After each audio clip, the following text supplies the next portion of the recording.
Hey there, my friends. I hope you're all doing well. This is Dr. Jafari, and officially, this is my first video about endodontics.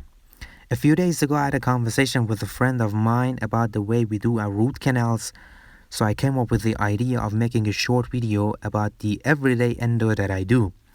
So, coming up to this case, this was tooth number 13, necrotic pulp, and with a normal periodontal tissue. So I usually end the root canals with F1 ProTaper rotary system, but in this case I intentionally wanted to make the apical diameter a little more larger than usual.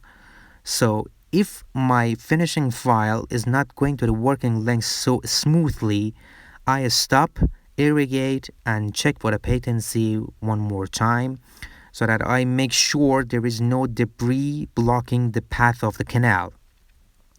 And for the second time, I try to take the finishing file to the working length.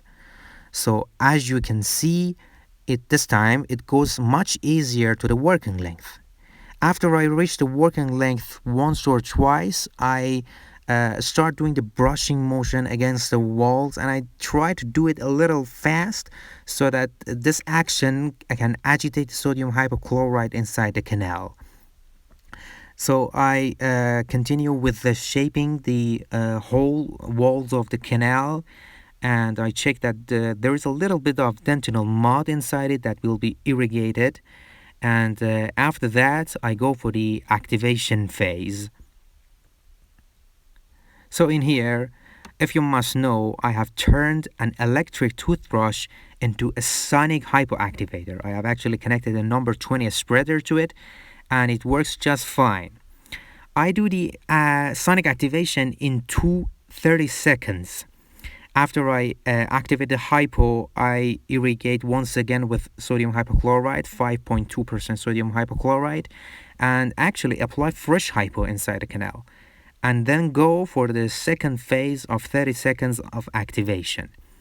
After that, I'm going to take the cone fit radiograph, and if everything's going fine, I go for the obturation phase. So here we have the cone fit radiograph. The root was actually a little long, but fortunately I managed to gain the patency and obturate in the best way I could. In this case, I actually used lateral condensation. And actually it was pretty straightforward and nothing too special. Please like, comment, and subscribe so that you'll be supporting us.